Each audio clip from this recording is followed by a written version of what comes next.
What is going on, everyone? It's your boy Artie, Executive Director of Film, Issa Art. Today we're taking a look at Malik Nabers, wide receiver from the University of LSU, aka Louisiana State University. And boy, oh boy, do we have a special one today, ladies and gentlemen. Malik Nabers is arguably one of the most explosive, dynamic playmakers and players in this entire draft. Malik Nabers, he had 3,000 receiving yards for his entire career at LSU on 189 catches. Like that stat right there tells you all you need to know about Malik Nabers and how productive he was in college. In fact, this season, between him and Marvin Harrison Jr., there was one vote separating them for the Biletnikoff Award, the award for the best wide receiver in college football. So that tells you that Malik Nabers is definitely not a wide receiver to be reckoned with in this class, in this draft. Malik Nabers, honestly, like, YAC is basically in his, like, you guys are going to see that this dude eats YAC for breakfast, like, he breathes, sleeps YAC, or whatever you want to say. YAC is just a part of Malik Nabers' game, and it happens nearly on every play for him. A very, very creative route runner, as you guys are seeing. You know, creates separation better than pretty much any receiver in this draft. Like, Malik Nabers, I believe yards per route run was in the 3s. So, yeah, Malik Nabers is, he is a very, very, what I love most about Nabers, though, is his versatility, right? He can line up anywhere on the field, like solo boundary receivers, the flanker receiver, the Z, or the slot, and, just win consistently, win, on third down. Like, Malik Nabers is just a complete receiver who could be a number one option for you year one, basically. Like, between Marvin Harrison Jr. and Malik Nabers, those are two receivers that I can legitimately say, based off my scouting, that they can be wide receiver ones day one in the NFL, and they are wide receiver ones, at their ceiling, at their peak. You could make the argument that maybe Rome Odunze and maybe Adonai Mitchell were the only other ones. Everyone else is wide receiver 2s and 3s in the NFL. So, yeah, Malik Nabers. When you look at the tape, right, when you see plays like this against Texas A&M, the ability to just stop on a dime, right, use that speed, that deceptiveness to your advantage, you just have to paint the picture of yourself in the mind of an NFL GM. Because it's so easy to get sucked in, to get bought into Marvin Harrison Jr. is the best receiver in this draft, and no one else can compete with him. But when you watch the tape, as we guys are going to watch together today, there's a reason why there are some NFL teams that do not feel that way. And it has nothing to do with Marvin Harrison Jr. Marvin Harrison Jr. is a fantastic player. We just reviewed him last week on the channel. Make sure you guys go check that video out. But it has everything to do with Malik Nabers and his ability. Like, Malik Nabers, if he was just a tad bit taller, I think you would see more of a consensus that maybe he is the best wide receiver in this class because of his ability to get yards after catch and after contact. Because of, as we transition here a little bit, the multiple creative ways you can get the football in his hands and he can make things happen, right? Because he's such a dangerous and creative route runner, because of, his versatility and where he can line up on the field and be useful and effective. Like, doesn't that sound a lot like what Marvin Harrison Jr.'s, scouting report looked like? obviously, aside from the YAC being a weakness instead of a strength, like sounds very similar, right? So for NFL teams, it's almost like everybody has their different flavors of ice cream they like, right? Some people like chocolate, some like strawberry, some like vanilla, but with the top of this draft, you're looking at New England, Arizona, the Chargers. Chargers fans are going to be very happy to see this film breakdown. Shout out to Hayden and Hunter and, the guy on Twitter, Clips Nation. All you Chargers fans out there this week. But, like, if I'm either one of those three teams, I would consider, drafting a receiver. This quarterback class is very good, but, if the Patriots take Marvin Harrison Jr. at 3, I wouldn't be surprised. If Arizona Cardinals took, Marvin Harrison Jr. or Malik Nabers if he's gone at 4, I wouldn't be surprised. And obviously, the quote-unquote sexiest fit in this draft is Malik Nabers going to the Chargers. So, that makes a ton of sense for the Chargers to get done on the new head coach, Jim Harbaugh, and just finally getting, Justin Herbert, that dynamic weapon, right? Like, he had some really good route runners and Keenan Allen and, very, very nice 50-50 ball guy, Mike Williams, but adding a receiver like Malik Nabers, I would love to see what that would do for Justin Herbert in his development, as a quarterback. But, Malik Nabers, as you guys are seeing on tape, like, he has a rare, feel for the game as a receiver, right? And don't get me wrong, we are going to get into some bad plays from Malik Nabers, some negatives that'll come later, but I will be objective and be honest here. The good on this tape definitely outweighs the bad. There's only a couple nitpicks for Malik Nabers. Like, he's a very, very well-rounded player. And, that superstar X factor trait that he has, or, that rare trait that he has is this right here. The YAC ability, right? The key word in that, title is effortless, because he effortlessly gets yards after catch. He effortlessly gets yards after contact. Like, it is so hard to bring down Malik Nabers. Like, it's not like a thing where he's like, like a Derrick Henry type running back, right? Like, he's just so slippery. Once he gets the ball in his hands, he understands, he understands angles, he understands, pursuit by defenders. But Malik Nabers is not just a very, athletic, talented player. He's also a very smart player. And that's why he got so many yards after the catch he did. Love the way he sat down right there against Missouri and waited for the ball to come to him. A lot of receivers struggle with that. Similar thing here. Catches the ball against Bama. Breaks a tackle. Like normal. Like, you see, like, he just breaks tackles. Like, it's like part of his nature, right? Like I said, part of his DNA. And, in today's NFL, that's monumental, right? NFL coaches love players that can just create big plays for themselves. You don't have to scheme them open necessarily. You can just really just get the ball in their hands. They can make something happen, right? Similar to, a guy who is Malik Nabers' comp and CeeDee Lamb, right? Like, CeeDee Lamb, don't get me wrong, Mike McCarthy, specifically this 2023 season, did a lot to, get CeeDee Lamb open, scheme him open, right? Give him some easy looks. But make no mistake about it, CeeDee Lamb, once he gets the ball in his hands, can make things happen for himself, right? He's very adept. He was very good at that at Oklahoma in college, right? Of creating YAC opportunities for himself and making himself, a bona fide threat to, the defense, right? And that's what Malik Nabers does. Every time he touches the football, like, see a little seam around here. Look at the way he just continues to run through contact, right? Like, there are certain YAC guys, or yards after catch guys, as the proper term would be.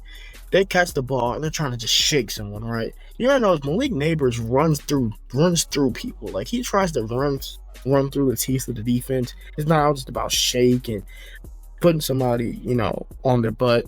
For Malik Nabers, like he's not scared of anyone. He's running through 3 people there. Like, it takes 3 people to bring him down. Right? Like, Malik Nabers is just one of those players to where once you get the ball in his hands, magic can happen. And I think that is why, NFL teams are salivating over him. That's why me as a scout, like, I adore Malik Nabers. It's really tough for me specifically because Malik Nabers represents everything that I would want in a receiver for my team.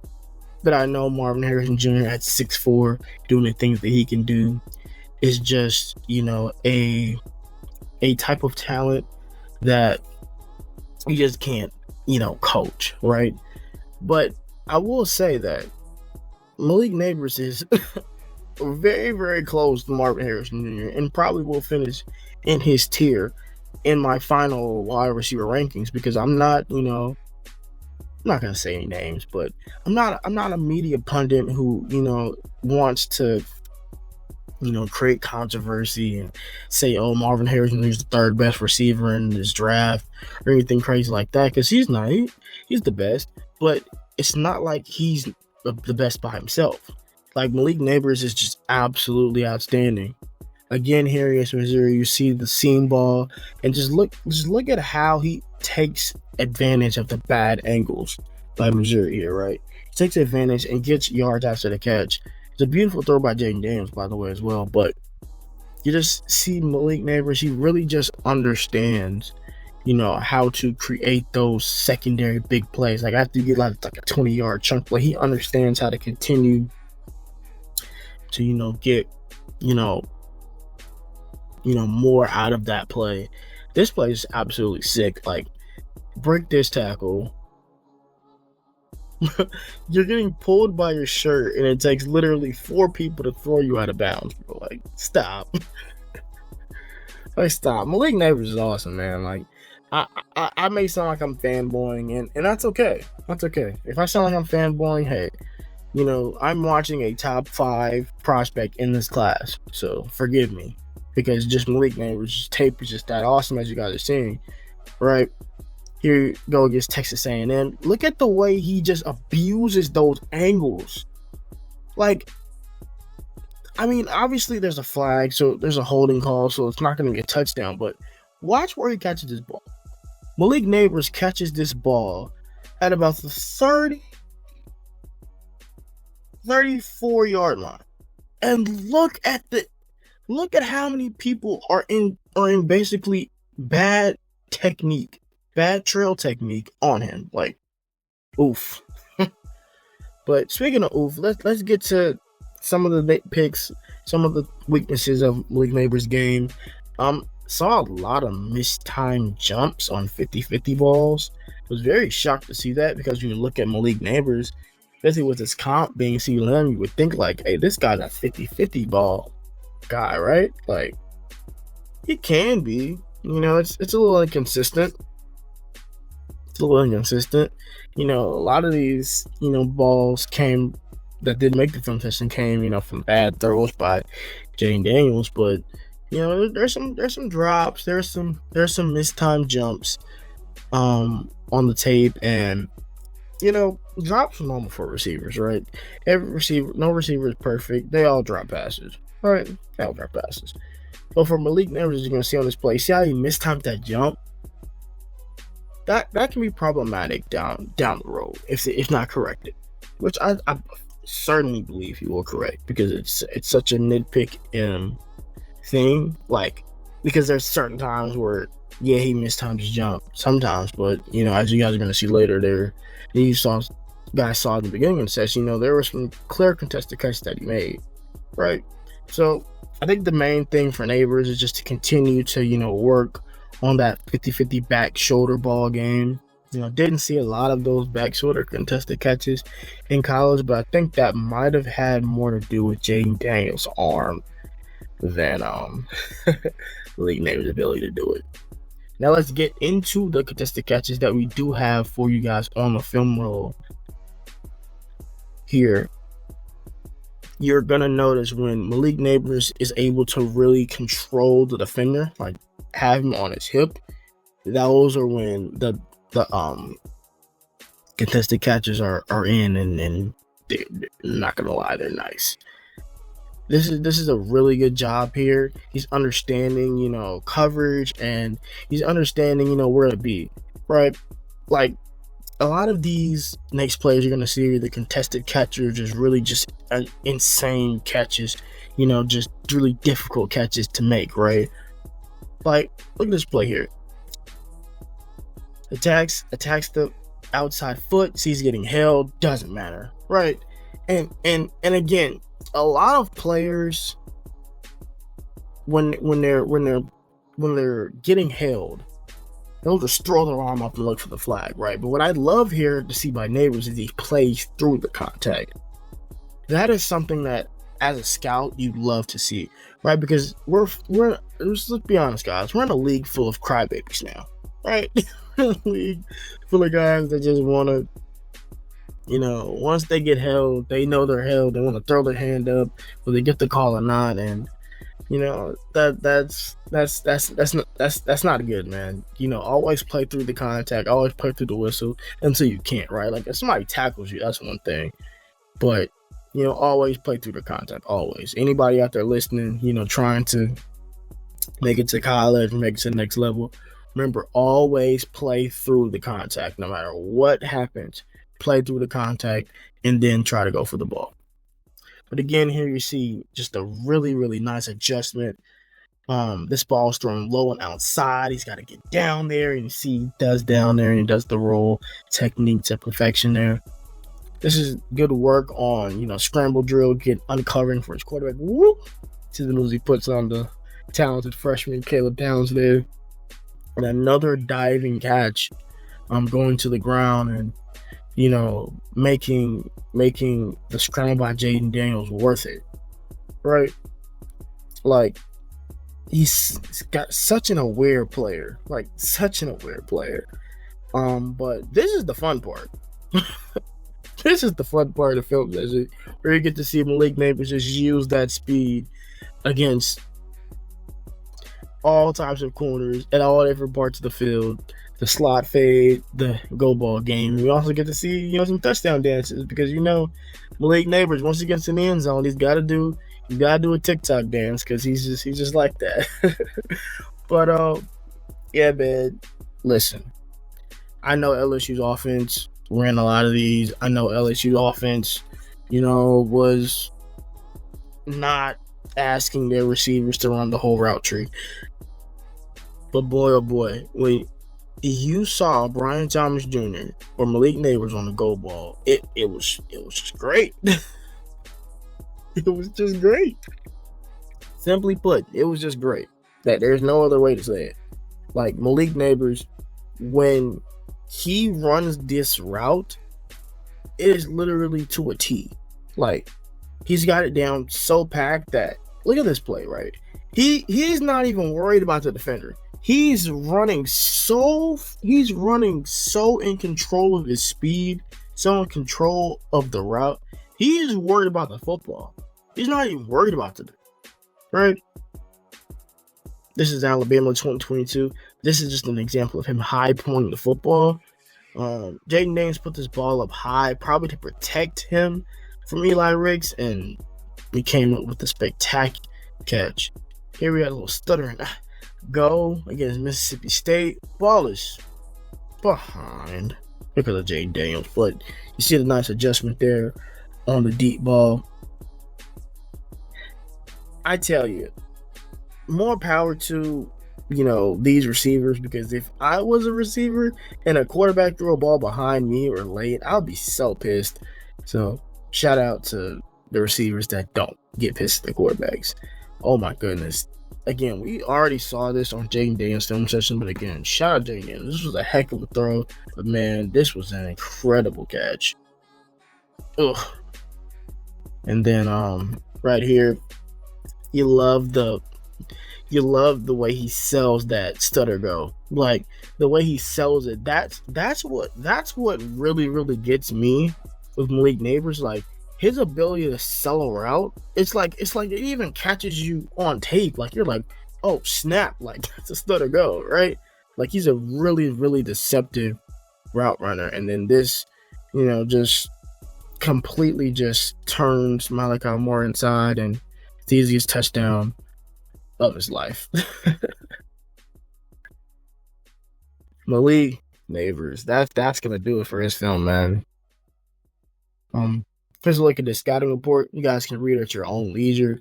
Already read it, so not gonna read it again.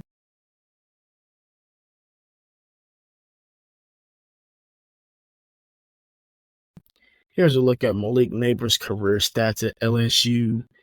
You see that 15.9 yards per catch, 21 touchdowns, all just in 3 seasons. And here's a look at Malik Nabers' team fits. If you like this video, please like this video and consider subscribing to the channel. Have a blessed day.